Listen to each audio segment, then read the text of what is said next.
Assalamualaikum warahmatullahi wabarakatuh. Jumpa lagi dengan saya di Abil Maiwa Channel. Jadi teman-teman, channel Lilan merupakan channel pendidikan tempat kita berbagi tentang aplikasi pendidikan, Microsoft Office, serta tips dan triks komputer. Jadi pada video kali ini teman-teman ya, kembali lagi admin akan mencoba mengupdate ya informasi terbaru seputar perkembangan P3K di tahun 2024 Bapak Ibu ya. Yang mana di sini kami akan menginformasikan bahwasanya DPR RI pastikan tenaga honorer diangkat P3K. Apakah mendapatkan privilege teman-teman ya? Mantap jiwa ya. Mudah-mudahan saja apa yang diinformasikan melalui media elektronik jpnn.com bahwasanya katanya DPR RI pastikan tenaga honorer diangkat menjadi P3K, mudah-mudahan menjadi kenyataan. Tapi sebelum kita lanjut ya, bagi rekan-rekan guru yang baru pertama kali menemukan channel ini, jangan lupa tekan tombol subscribe dan aktifkan lonceng notifikasinya agar setiap hari teman-teman bisa mendapatkan update informasi terbaru seputar perkembangan P3K. Baik Bapak Ibu, tanpa berlama-lama lagi kita langsung saja to the point ke informasinya. Baik teman-teman sekalian, di sini kita lihat ya, DPR RI pastikan tenaga honorer diangkat menjadi P3K, mendapatkan privilege teman-teman ya. Wow, mantap jiwa ya.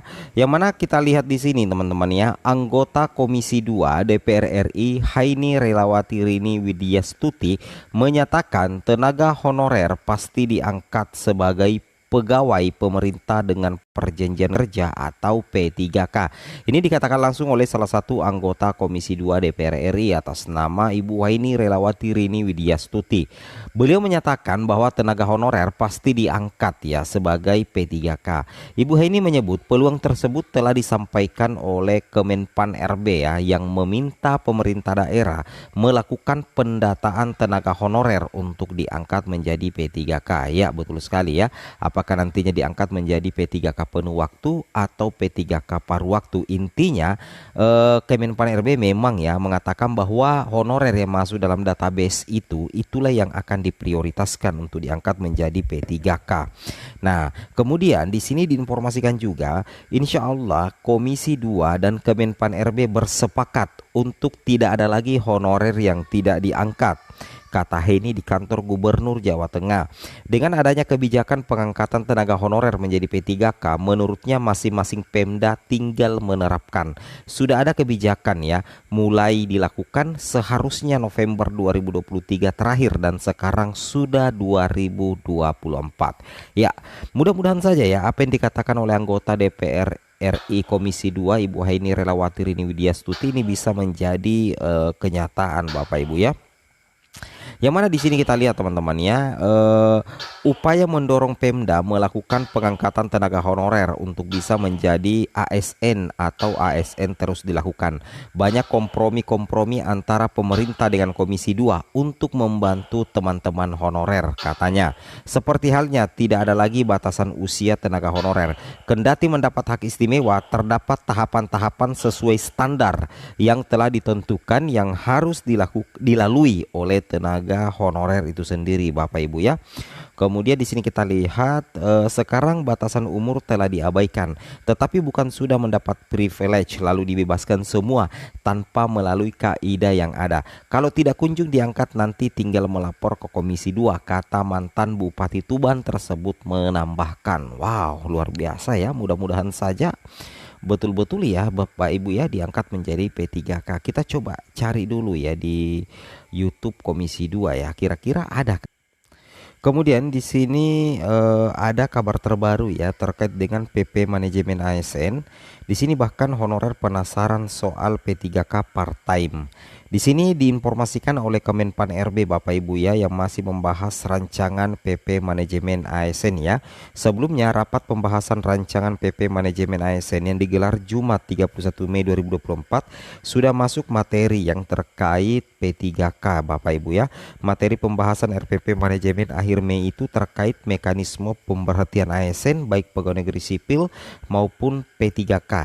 Kabar terbaru rapat Kemenpan RB bersama panitia komite antar kementerian, lembaga pemerintah, non kementerian, juga masih soal PNS dan P3K. Kali ini membahas mengenai disiplin ASN PNS dan ASN P3K. Nah, jadi untuk RPP manajemen ASN Bapak Ibu itu sebenarnya masih dibahas. Apa ya, membutuhkan kesempatan untuk bisa menjadi PNS atau jadi PNS atau mengabdi pada negara. Iya. Ya. Karena selama ini yang fresh graduate ini kan relatif kecil ya. Karena tahun-tahun sebelumnya, 7 tahun ke belakang kita ada PR besar menyelesaikan yang tenaga non ASN atau honorer. Nah, ini ada total 2.302.543 Pak. Iya, 2,3 juta ya. 2,3 besar juta. sekali. Total cukup besar. Nah, kita masih ada PR THK 2, kemudian honorer yang cukup besar. Tetapi kita batasi yang masuk di database di BKN ya untuk kita selesaikan. Okay. Nah, di tengah penyelesaian honorer, karena mereka ini kan sudah mengabdi, ada yang sudah 15 tahun, ada yang sudah 20 tahun, tapi mereka belum diangkat menjadi P3K. Nah, ini karena memang sengkarut masalah dahulunya ya. Yeah. Ada yang karena sistem rekrutmennya, sementara mereka mengabdi sudah sangat lama. Yeah. Dan tenaga non ASN ini sangat membantu sebenarnya di pelayanan-pelayanan publik di daerah. Yeah. Dan ini kita selesaikan dari tahun ke tahun. Tapi kemudian ada keinginan publik yang sangat kuat. Kami ini baru lulus siap mengabdi kepada bangsa dan negara. Kenapa kami nggak diberi kesempatan?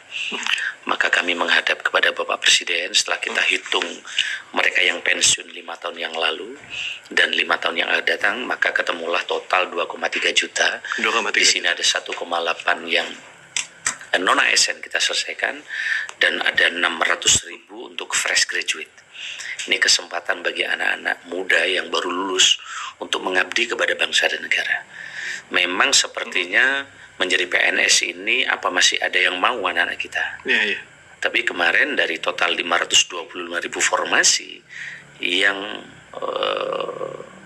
mendaftar 2,9 juta, bayangkan. 2,9 juta? 2,4 juta yang submit. Itu 525.000 formasi tahun kemarin. Meskipun belum terpenuhi semua, karena kualifikasinya ada yang memenuhi, ada yang tidak. Okay. Nah, fresh graduate ini kita utamakan, ini anak-anak yang punya kemampuan talenta digital. Ya, begitu juga untuk auditor dan untuk IKN. Untuk IKN. Dan yakinlah bahwa negara sekarang berkomitmen untuk memberikan kesempatan yang sama bagi putra-putri terbaik bangsa yang akan mengabdi kepada bangsa dan negara dengan sistem yang kita siapkan transparan, fair lewat sistem CAT. Sehingga tidak ada lagi sekarang istilah orang dalam. Ordal. Nggak bisa lagi.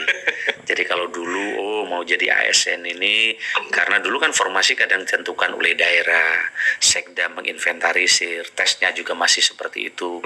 Maka dulu muncul istilah ASDP. Apa itu anak saudara dan ponakan. Kalau nggak istilah PDAM, PNS itu di daerah isinya ponakan dan anak menantu. Nah sekarang